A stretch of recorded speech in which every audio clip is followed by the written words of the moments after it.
Okay, welcome back, my friends. I've been working diligently on a new project to invoke the 72 Shem Hamafaresh, which are the 72 governing angels of the Goetia. I don't know if it's because of working with Mikhail so much or just because I really want to work with different spirits and gain whatever they have to offer. So I won't explain what this sigil is. This is a talisman I've created with about 31 names. You can see in this circle, I have done them in regular English instead of the Hebrew letters, just so I could read them out loud and see them with my name and pronounce them, or see them with my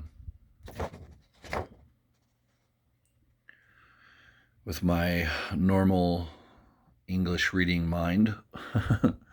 So, Tetragrammaton in the middle. I have the three archangels, sigils around the center of a symbol that represents the microcosm and the macrocosm. So, essentially, what I'm doing is I'm going to use this first Enochian call, which I have written around it, to invoke the first 31. Then I'll create a second and third sigil to invoke the rest of the Shem Hamfaresh, and then I will probably, I don't know if I showed this yet, but I've created the sigils of the archangels on these little plates so that I can arrange them for ritual. In invoking the Shem Hamfaresh, these sigils would be probably put around it with small candles for each ruling spirit, and then use my crystal ball to try to communicate with the spirits I'm invoking. So anyway, this is my new project. I've been charging my wand and other implements using the holy angels. I want to mention that true magicians, at least as far as I can see, are not locked into one paradigm, guys. Working with demons is very fashionable, but you got to realize too that there's a whole other legion or legions of spirits out there that you can work with that are equally beneficial.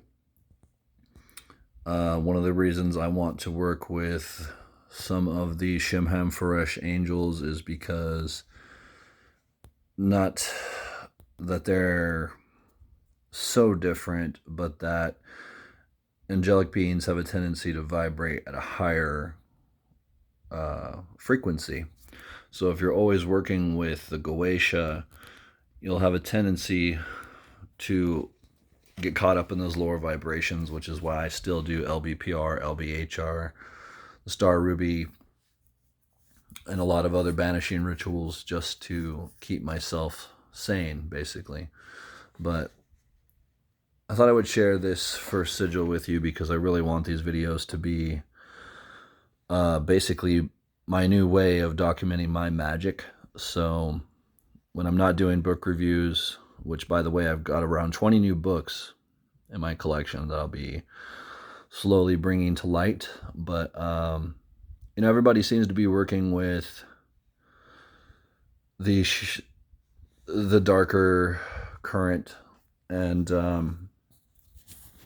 all the magicians of the past worked very, very heavily with angels, especially Dr. John Dee and Edward Kelly, who discovered the language of angels, the Enochian calls. I think there's a lot of power there to be gained, and I don't think it should be ignored. I think that using these angels will make you more powerful, more clairvoyant, and more magical, therefore making it easier to perform things like the Goetia rituals. I think that the higher you vibrate, the more respect you get in the spirit world. So definitely something that I'm trying to initiate myself into, and I'm doing it my own way as usual. Like I said, when I take a handful of books, you know, they're everywhere. I take these books, I read them, I try to see what I think is physically useful for ritual work, what's practical, and then I basically take, borrow, and then make it my own. So I encourage you to do the same, and I would definitely consider using the Shemham Faresh because they are the ruling angels of the Goetia. And I do believe there's a way to work with angels and demons without offending either party. I do not believe that angels and demons are at war with each other. I think that we put them at odds with each other because of the way that we classify them as far as their intentions, their vibrations, and the kind of spirits they are. There's no secret that working with dark spirits is totally different than working with some of these angels, but I will tell you, it will surprise you if you ever have encounters or feel the energy of the Enochian angels. When I've invoked the elemental tablets using the Watchtower ritual, the spirits that start to visit you are terrifying. So, angelic or not, there's something about the presence of something that's that much closer to God that really rocks your fucking world. So here I am again, diving deep, trying to get more, trying to understand more, studying more. And I just wanted to share with you guys what I've been working on because I feel that this, for me, is a part of my path that I needed to sharpen my skills on. The Kabbalah in general is something that I need to become more understanding of, and understanding of the classifications of each angelic current and where and what sphere they come from. I have not ventured into the clip path yet. That'll be something I do after I master the regular tree of life and gain the favor of the 72 Shemham Faresh. So I think it makes sense, if you're going to explore the tree of life, you explore the regular tree of life, then you explore its shadow, the clip path. And I think that there's good reason for doing both, because I think you can gain a lot from doing both. And I'm not so sure that that's anything new. In Crowley's orders, what would basically happen is you would get to a certain degree, then you would have to make up your mind whether you wanted to become a brother of the left-hand path or you wanted to pursue the knowledge and conversation of your holy guardian angel. And because I have such a deep connection to Crowley and such a love for him and his work, and I feel like I understand him on such a deep level, I really like to do things that kind of follow in his footsteps, because twice in my life, people that didn't even know me told me that I was the reincarnation of Crowley, and it's always something that's stuck with me. And whether it's true or not is irrelevant, but one thing that is true is I've always had this drive from a child's age to explore magic. So this is a sigil I came up with my own accord using my reference guides. It's not as complicated as it looks. I can explain more in detail if someone wants to make this same sigil.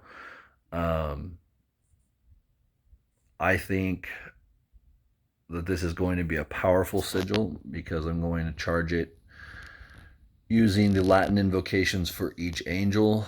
I'm going to start funneling power into it using the archangels. And when it is completely charged, I will invoke it and see if I can take on its power and see if they will grant me the gifts of their creation. So anyway, this is my new project. Just thought I'd share with you guys that Black Magic Sorcerer also works heavily with angels, even though some of these angels are not as angelic as you may think. So, word of caution if you think that you're going to have little fairy cherubs show up and kiss you on the cheek at night. They aren't like that. These are some very hellish warrior spirits. In fact, I think all angelic spirits are warriors by nature. Even the so-called fairies and undines and elemental spirits that seem like something you could see in a children's book are not nearly as sweet and cuddly as I believe that they are in their nature. Their nature is much more chaotic. So, have fun, my friends. Enjoy the video. I hope you enjoyed this information. It's nothing practical for you to use. I'm just sharing the mission that I'm on and my quest. And hey, man, look like I got about 108 subscribers now. So you guys have inspired me to continue. And thank you for paying attention, watching, questioning.